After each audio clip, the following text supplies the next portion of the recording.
தமிழுக்காக ஆகிறேன் என்ற மனப்பான்மை வேண்டும் என்பதை மரமலை சொன்னார்கள்.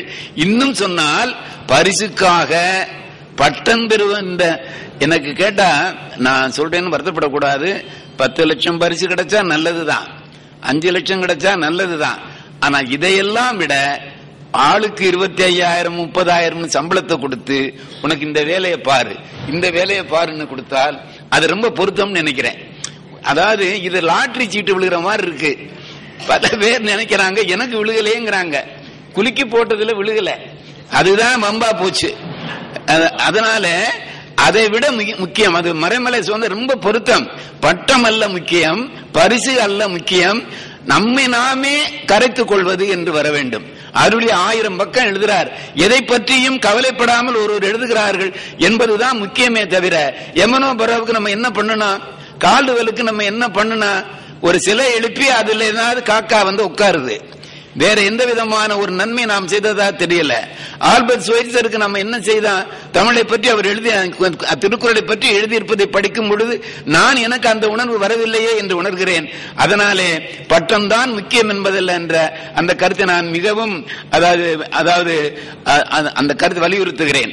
அடுத்தது அடுத்த தலைமுறை வருகிற பொழுது இந்த ஆய்வுகள் எப்படி போகும் என்பதற்கு அடிப்படையாக நம்முடைய நாச்சிமுத்து அவர்கள் சொன்னது ரொம்ப முக்கியம். அதைத்தான் அம்மையார் அவர்களும் சொன்னார்கள், நண்பர் அவர்களும் சொன்னார்கள். எப்படி என்று கேட்டால் இளமையிலிருந்தே கல்வியை, தமிழ் கல்வியை நன்கு கற்றுக் கொடுக்க வேண்டும். இப்பொழுது படிக்கின்ற பிள்ளைகளுக்கு அந்த நான் பார்த்திருக்கிறேன். பயாலஜி என்ற எங்களுடைய மதுரை காமராஜர் பல்கலைக்கழகத்தில் இருந்த பெரும் பேராசிரியர்கள் உயர்நிலை பள்ளி ஆசிரியரை நினைவு கூறுவார்கள்.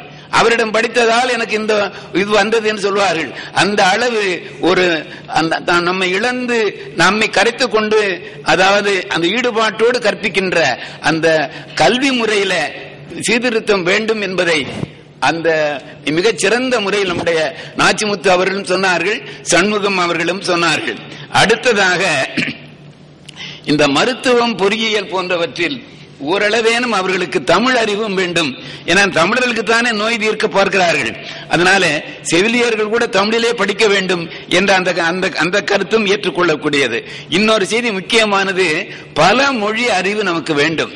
இப்ப எங்களை போன்றவர்கள் ஆங்கிலம் ஒன்றுதான், மற்றது நாங்கள் சமஸ்கிருதத்தில் சில காலங்கள் படிக்க வேண்டும் என்று அங்கு எம்பிலுக்கு நாங்கள் பட்டம் வைத்திருந்தோம். சாரதாம்பாள் போன்றவர்கள் அதுல இது சமஸ்கிருதத்தில் அந்த ஒரு சின்ன ஒரு அந்த எம்பில ஒரு பாடமாக அவர்கள் படிக்க செய்தோம். அதே போல திருமலை என்பவர் மற்றும் சில பேரை நாங்கள் மலையாளம் மற்றதெல்லாம் படிக்க செய்தோம். நீங்கள் சொன்னது போல அதான் பல மொழி அறிவு, குறைந்தது நம்முடைய திராவிட மொழிகளை பற்றிய அறிவாவது வேண்டும் என்று நான் கருதுகிறேன். பல துறை அறிவு வேண்டும். ரொம்ப வேண்டாங்க, ஜோசியம் பார்க்கவாது கத்துக்குங்க. இந்த காலத்துல கணியம், அதாவது தமிழ்ல சொன்னா கணியம், அது பாத்தீங்கன்னா போதும், அதுல சம்பாரிச்சு தமிழை வளர்க்கலாம். ஏன்னாட்டா இப்ப கணியம் தான் ரொம்ப உயர்வா இருக்கு நிலைமையில.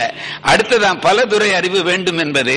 இன்னொன்று வெள்ளியங்கிரி என்று ஹைதராபாத்ல இருந்த நண்பர் காலையில சொன்னாரு, அங்க இருக்கிற அந்த உங்களை இந்த ஹிந்தியில நீங்க சொன்ன மாதிரி அவர் என்ன சொல்றாரா, அந்த தெலுங்கு மொழியில் இருக்கின்ற தமிழ் சொற்களை எல்லாம் தொகுக்க வேண்டும், நம்ம 2 பேருமா தொகுப்போம்னு வெள்ளியங்கிரிட்ட சொல்றாராம். ரொம்ப நல்ல பணி நான் நினைக்கிறேன்.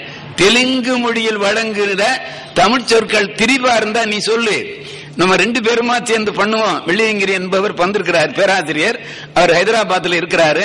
அவர் என்ன சொன்னது நல்ல கருத்துங்கிறதுக்கு அவர் பேரை சொல்றேன்.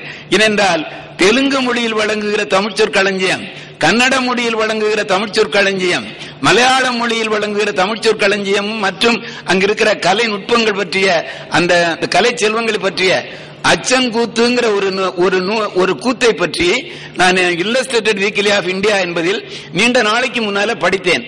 முழுவதும் தமிழ் சொற்கள். ஜால்ரா போடுறாங்கிறன்ல, கைமணின்னு அதுல போட்டிருந்தது. அதை விட நல்லது இல்லையா, ஜால்ரா போடுறதை விட கைமணியும் போடலாம் தானே. அந்த வகையில அந்த மாதிரி பல மொழி அறிவு வேண்டும் என்றார்கள். இன்னொன்று அடுத்தது இந்த தலைப்பு களஞ்சியம் நான் முதல்ல சொன்னேன் இல்லையா, இந்த 2 செய்திகள்.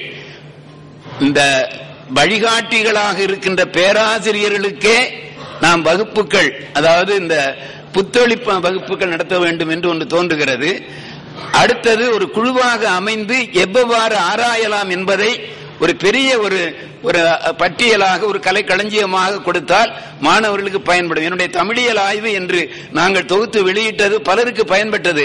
அதை வைத்துக் கொண்டு இதை போல இன்னொன்று செய்யலாம் என்று அவர்களுக்கு வேறொரு துறைக்கு செய்வதற்கு அது உதவி செய்தது என்பதை சொல்லிக்கொள்ள விரும்புகிறேன். இறுதியாக ஒரே ஒரு செய்தி என்னவென்றால், சமஸ்கிருத மொழிக்கு இந்தியாவில் புதுடில்லியில் இருக்கின்ற நம்முடைய பழைய சாஸ்திரியினுடைய பேரால் இருக்கின்ற அந்த பல்கலைக்கழகம் முதலியவற்றில் சென்று பார்த்தவர்கள் சொல்லுகிறார்கள், அவர் சொன்னது போல 200 கோடிக்கு மேலே அதற்கு உதவுகிறார்கள். நமக்கு 3 கோடி 2 கோடி என்று நாம் செய்கிறோம், இன்னும் நிறைய வாங்க வேண்டும் என்றால் அங்கெல்லாம் சென்று அவர்கள் எல்லாம் என்னென்ன விதத்தில் இந்த ஆய்வுகளுக்கு திட்டமிடுகிறார்கள் என்பதையெல்லாம் அறிந்து வந்து செய்ய வேண்டும்.